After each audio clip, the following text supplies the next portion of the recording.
Death in hell in the world of Hazbin Hotel and Helluva Boss is a very interesting thing. At the very bottom of this totem pole are the natural-born lower classes of hell. This includes imps, hellhounds, succubus, and most any species that naturally developed and evolved in the Seven Rings. While some demons we talk about today will have varying levels of immortality, this is not the case of the lower classes of natural-born demons, who can be killed both by physical means as well as die of old age. According to VivziePop, these species all have varying lifespans that are typically longer than a human's is on Earth, but they do grow old and die over time. While imps seem to be a lot more resilient than humans and can survive what would be mortal wounds for us without worry, it is possible for them to die from injuries, with Millie apparently having quite the body count from just participating in the pain games, as does her sister, Sally Mae. While they are really resilient and can bounce back from extreme injuries and still be kick-ass assassins along the way, we do see the imps get away with an awful lot of murder in episode 2, and I doubt these imps getting their heads blown open are just recovering with a white scar like nothing happened. Above the imps, the hellhounds, the succubus, and other such natural-born species of hell are of course the Earthborn sinners. After having lived a life on Earth, a soul goes either to heaven or hell, where they take on either an angelic or demonic form respectively.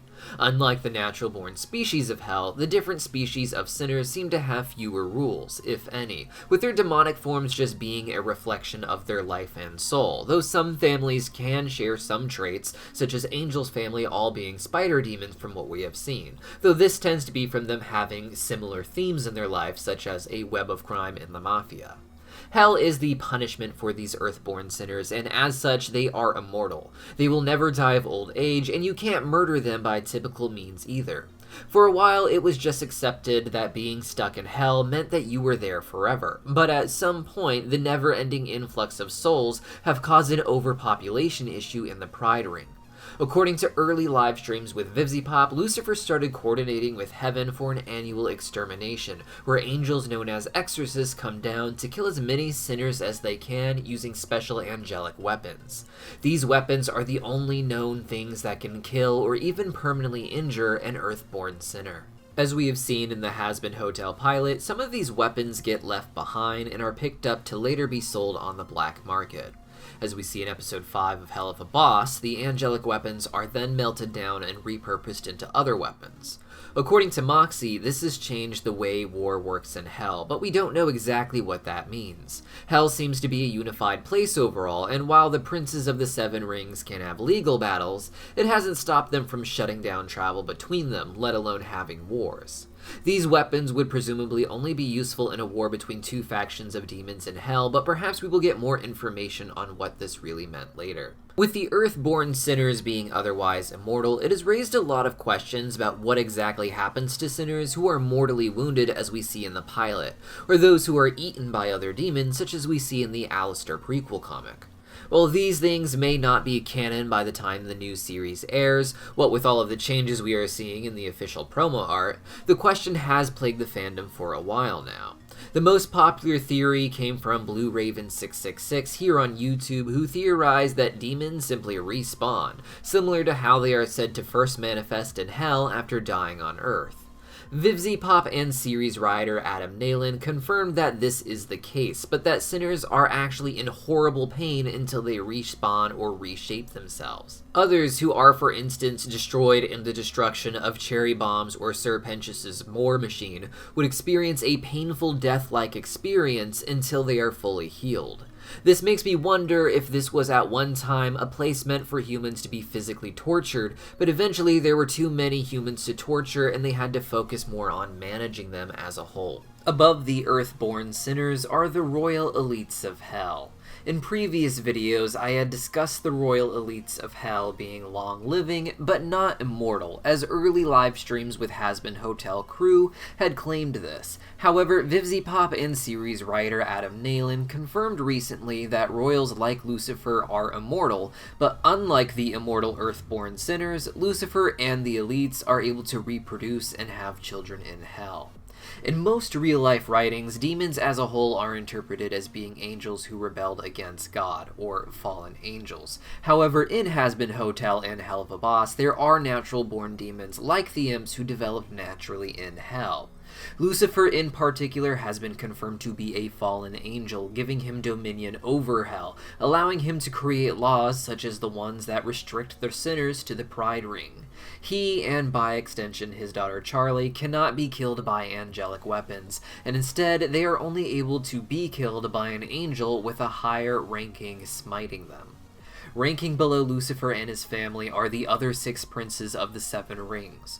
Traditionally, they are considered fallen angels too, as are the nobility of the Ars Goetia, though we don't know if this will be the case in the show. Stolas in particular is being hunted down by an assassin using angelic weapons hired by his wife. So if being an angel makes you immune to angelic weapons, as is the case with Lucifer, that would mean Stolas and likely most of the Ars Goetia were natural-born citizens of Hell.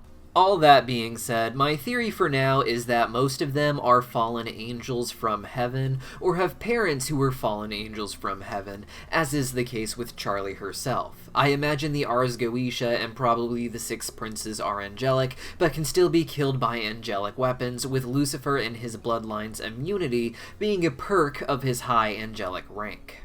So to recap, demons that evolve naturally in Hell, such as imps or succubus, can be killed and do die of old age, but typically live longer and are far more resilient than humans on Earth.